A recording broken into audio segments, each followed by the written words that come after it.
Amy Graney, and I'm the downtown coordinator for the City of Chelsea, running the program called Chelsea Prospers, which is to bring new vitality to downtown Chelsea. And my guest today is Alex Train, who's the senior planner and special projects manager for the City of Chelsea. Thanks for joining us, Alex. Thank you, Mimi. It's a pleasure to be here. So I know your big project right now is the Reimagining Broadway program. So tell us a little bit about what that is. Sure. So the Reimagining Broadway plan is about a comprehensive infrastructure improvement planning process, which we began in 2016 in earnest, that focuses on downtown core, so the central business district of Broadway between City Hall Avenue and Williams Street. So this planning process hopes to solicit input from the community for how we envision our physical and operational environment downtown in the future. So we're calling for new infrastructure upgrades such as sidewalks, roadway reconstruction, new lighting, and an enlargement and enhancement of public spaces. The planning process really focuses on enlivening the business district to the benefit of the retail business owners. It also focuses on public transit and public safety. So some pretty important elements that we're factoring into the study that we're excited about pushing forward right now. So what are some of the problems that sort of made you want to do this project? What are some of the things you're hoping to solve? Yeah, sure. So the two really stick out on my mind and resonate with me. The first being public safety, and I don't mean necessarily traditionally what we refer to as public safety, but public safety in the realm of transportation. So right now we have a really enormously high crash rate downtown, especially at certain intersections. And what that means to me and a lot of engineers, urban planners, and designers is that the physical environment isn't properly designed. So it's designed with porous lines of sight. It's designed to facilitate quick speeding travel, and it's not designed really to enhance pedestrian safety. So that was one issue that came to the forefront of this study. So when you say crash rate, is that pedestrians being hit, cars crashing? All of the above, yes. So there's an alarming rate of pedestrians being hit. There's an alarming rate of vehicle and vehicle collisions that result in an enormous amount of property damage. And there's a large rate of near misses, as we call them. So there are crashes that might have happened or almost happened but weren't reported formally. And the second real issue that we're trying to tackle here is a lot of deferred infrastructure investment. So the last time that the downtown was dramatically overhauled was in the 1970s when it was initially designed. And that might have been fitting for life at that time, but we see across New England that downtown cores really do sustain the economic life of cities, and we want to ensure that we're investing in infrastructure in a way that's conducive to that economic growth here. So when you say infrastructure, what does that mean? Yeah, so infrastructure means sort of the palpable and tangible, so the physical sidewalks, the public plazas, the street trees, the ornamental lighting, but it also means infrastructure in terms of wireless fiber optic technology, business assistance programming, and all of the above. Really the background systems and processes that really strengthen our downtown. So even things like sewers and that Exactly, right. So, because we're right on the Mystic River and Chelsea Creek, water, sewer, and drainage is a paramount issue. We have, grappling with water quality impairment issues that the city has been, quite commendably tackling and solving over the past 10 years. Right now, the sewer lines and the drainage lines downtown are quite antiquated and warrant replacement at this point. And that would ensure that any sort of investment in the future, any sort of development or business expansion can be served adequately and all of their needs can be taken care of. So this sounds like a once-in-a-generation type of project. It is, yeah. And it's exciting that it's the catalyst is now, right? But it really is. There's not, it's a rarity in the urban planning and the urban design field for all the stars to align, where you have an administration of city councilors and a city manager who really understand the value of infrastructure and they really understand the value of small business, along with the technical expertise that's needed to carry out these improvements. Chelsea's blessed right now to have a collection of dedicated staff professionals and an administration that really understands how these investments can improve life for the downtown and really has their sort of ear to the pavement, listening to the pulse of the business community. So what are some of the things that you're looking to put in place in the downtown? Yeah, so we have sort of broken the recommendations up that we're working on right now, which will premiere at a third public meeting at this point, into sort of short-term, medium-term, and long-term. So some of the longer-term recommendations involve the public squares. So how can we redesign those public squares to attract congregation and be inviting for the public while still acting as safe places to gather? Again, we're also looking at this physical streetscape and how we can enlarge and redesign the streetscape to make room and improve it for the business community. So for retailers who want to have any sort of outdoor seating, or for event planners and programmers that want to host public events outside. So those are some of the longer term initiatives that we're thinking about recommending. The short term often have to do with operational recommendations that we call more so along the lines of traffic improvements, intersection design and signalization, commercial loading zones. We do have some now, but we want to move some around, enlarge them. We think that they can better serve the businesses that are downtown right now. So that's just a collection of some of the recommendations that we're working on right now. So maybe breaking that into a little bit, when you talk about improving the city squares, Yeah. so that's Bellingham Square, Chelsea Square? It's Fay Square, Bellingham Square, and Chelsea Square, yes. So what are you thinking about for each one of those? Right, so for each one of them, we have an eye on traffic operations, but first and foremost, we have an eye on pedestrian mobility and pedestrian safety. So for example, for Fay Square, it's a quite chaotic area of expansive asphalt. There really isn't that much regulation of traffic movements in it. There aren't really any safe places for pedestrians to cross. So we're trying to redesign that area to just better facilitate the balance of those two modes.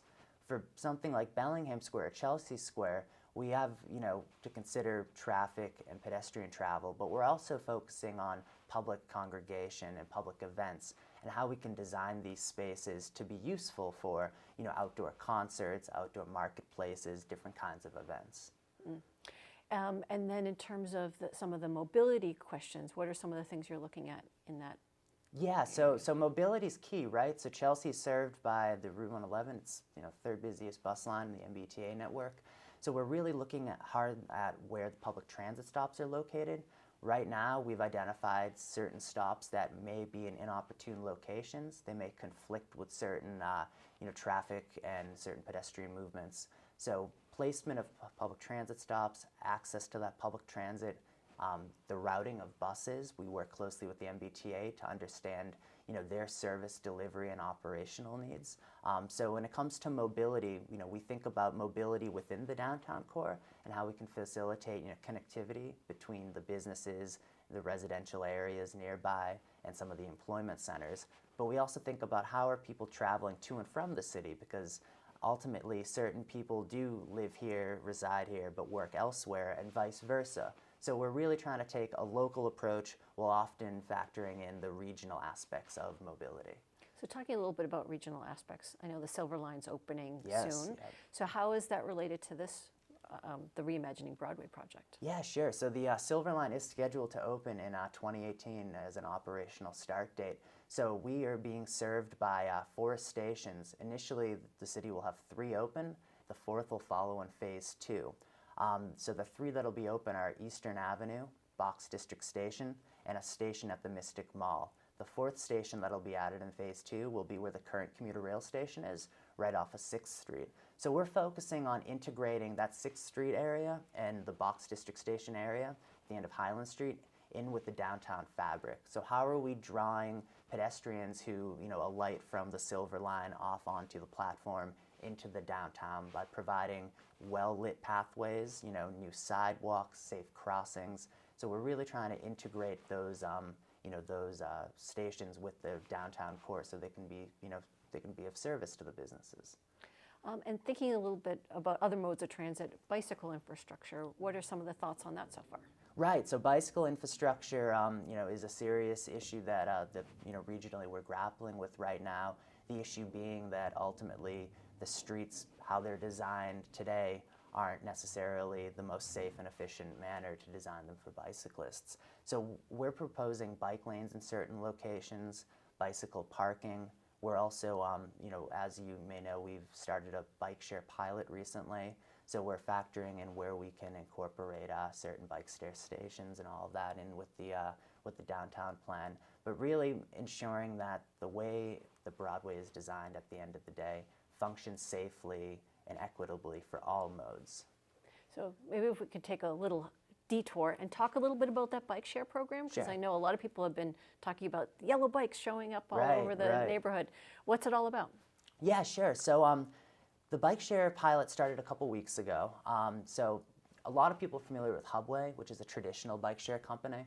And now Hubway has physical stations, so you can purchase, an hour on the bike, you pick the bicycle up at the station, and once you're done and you disembark, you have to leave it at another station. Now, we're trying a pilot program with a dockless bike share company. So what that means is there are no physical stations.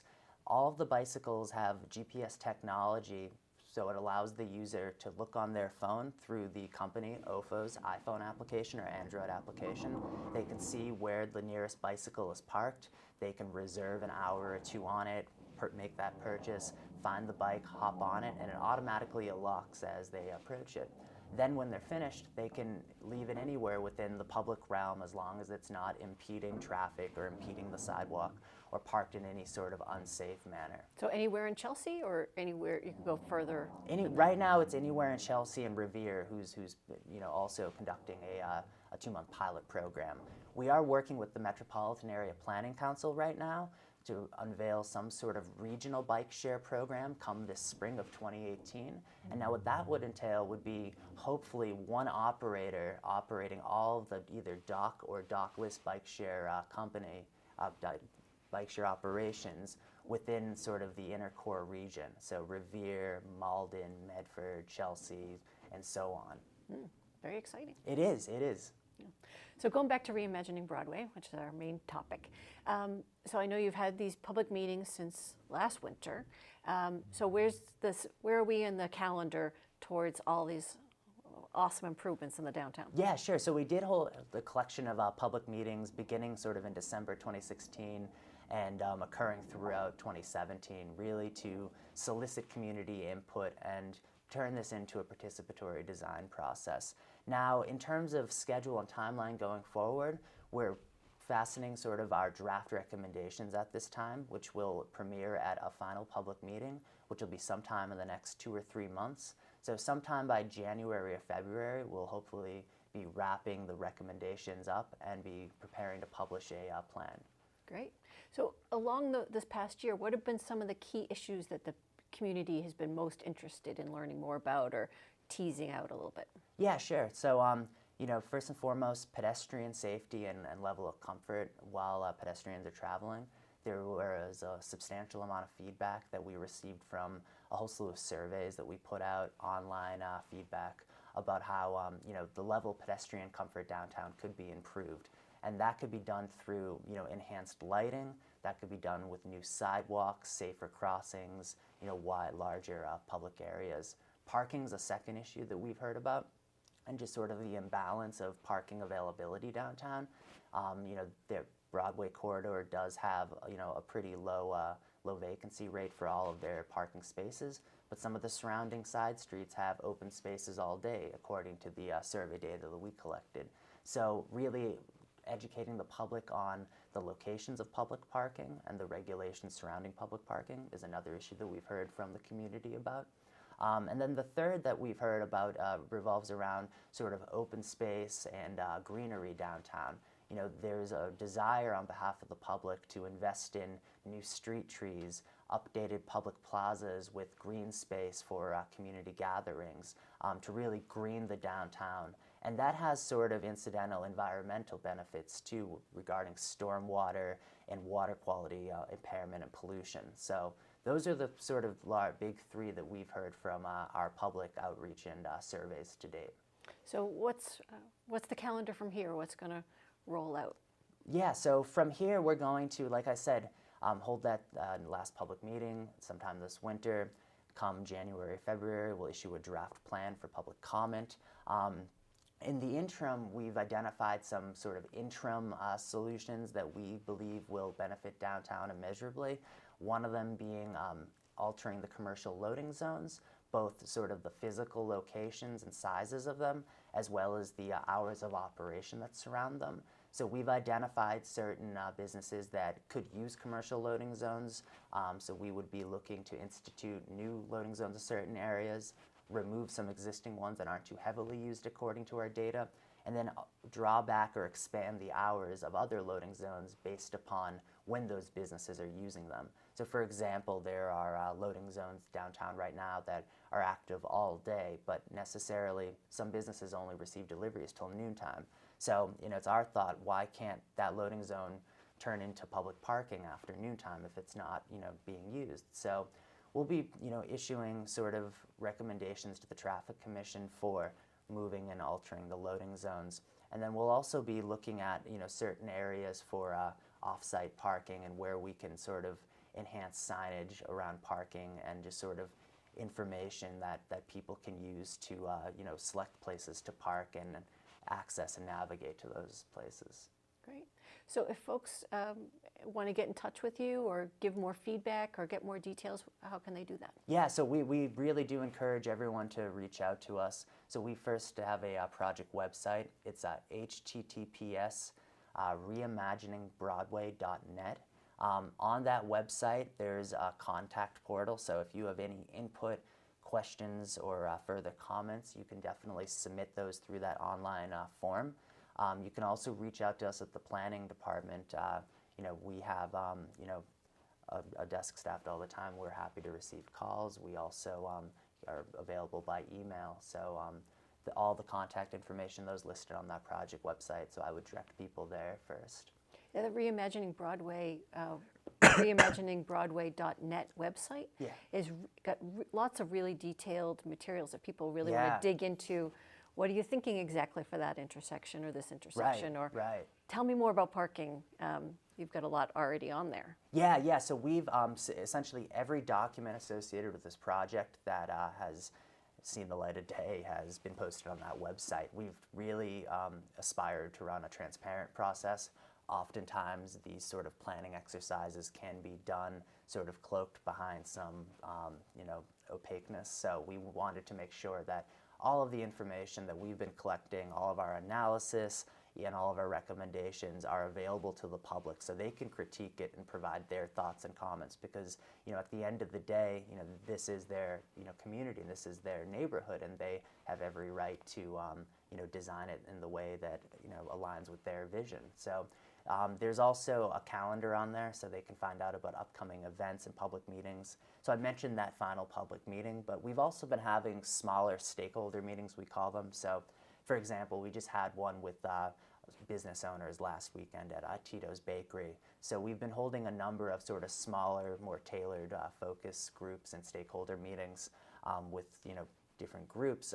There's also the opportunity for members of the public to chime in and say, hey, you should meet with this group or, this coalition of people, it would be beneficial. And we're pretty receptive to that. We definitely want direction and to hear any recommendations from people as to where we can direct our outreach efforts.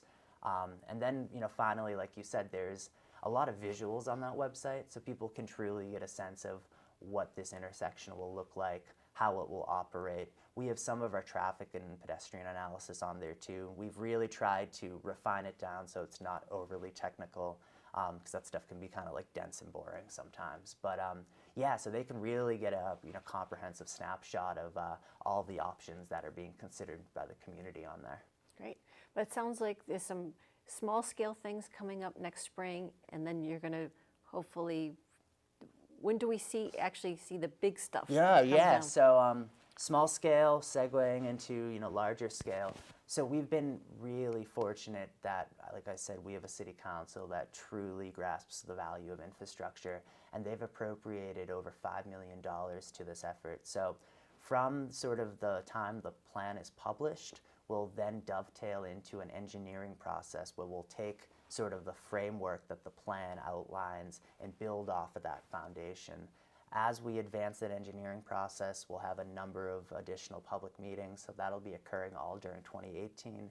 And then hopefully we'll be able to begin construction sometime in mid to late 2019. It's a long timeline. Understandably, this is quite a daunting infrastructure initiative. It's quite large of scale and magnitude, and because of sort of permitting and environmental, environmental considerations, as well as the public process. We want to make sure that we're not rushing anything. And it is a once-in-a-generation project, so you don't want to. Indeed. You want to do it right. Indeed we do. Indeed we do. Well, thank you so much for chatting with me, Alex, and Yeah, telling us thank more you. about it. So can you say that website one more time Yeah, to get more sure. information So, and how to get in touch with you? Yeah, definitely. So the website is www.reimaginingbroadway, all one word, no spaces, .net. There's a contact form on there to get in touch with me. You can also email me, atrain@chelseama.gov. You can also call us at the planning department, 617-466-4180. We're always happy to receive feedback and hear from the residents and business owners in Chelsea, so please don't hesitate to reach out. And yeah, thank you so much. Yeah. So thanks so much for joining us, our chat about downtown Chelsea, and we'll see you next time.